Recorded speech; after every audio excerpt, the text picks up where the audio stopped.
గాలివానలో వాన నీటిలో పడవ ప్రయాణం కాదు కాదు. వరద మట్టిలో బురద మట్టిలో కొండగుట్టల ప్రయాణం. వామ్మో! భయపడ్డారా ఏంటి? ఆపేస్తున్నా మీరస్సలు భయపడొద్దు. ఈ బురద మట్టిలో నడుచుకుంటూ స్టెప్స్ దగ్గరికైతే వచ్చాము. ఈ ఏరియాలో అయితే కొంచెం గుట్టలతోనే రూమ్స్ లాగా అయితే మంచిగా ఉంటాయంట. అంటే వర్షం పడినా కూడా తడవకుండా ఉంటాయంట. మేమొచ్చేసరికి అవి ఉంటాయేమో అనుకున్నాం కానీ వేరే వాళ్ళైతే వచ్చేసారు.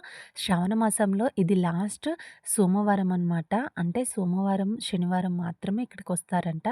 సో, అలా మేమొచ్చింది లాస్ట్ సోమవారం కాబట్టి ఇంకా చాలామంది ఇదే రోజొచ్చారు. మేమొచ్చేసరికి ఆ రూమ్స్ అయితే అన్నీ ఫిలప్ అయిపోయాయి. సో, మేముండడానికైతే మళ్ళీ వేరే దగ్గర చూసుకోవాలి. ఫస్ట్ అయితే దర్శనానికెళ్ళొద్దాము అని చెప్పేసైతే ఇంకా మెట్ల పైనుంచెళ్ళైతే అలా పైనకెళ్తూ ఉన్నాము. మామూలుగా నడిస్తేనే చాలా ఆయాసమొస్తది పిల్లల్ని ఎత్తుకొని. అందులోనూ ఇంక స్టెప్స్ ఎక్కాలి అనంటే ఇంకెలా ఉంటది. నాకు మాత్రం ఫుల్లుగా మోసొస్తుంది ఖుషిని ఎత్తుకొని నడవాలి అంటే.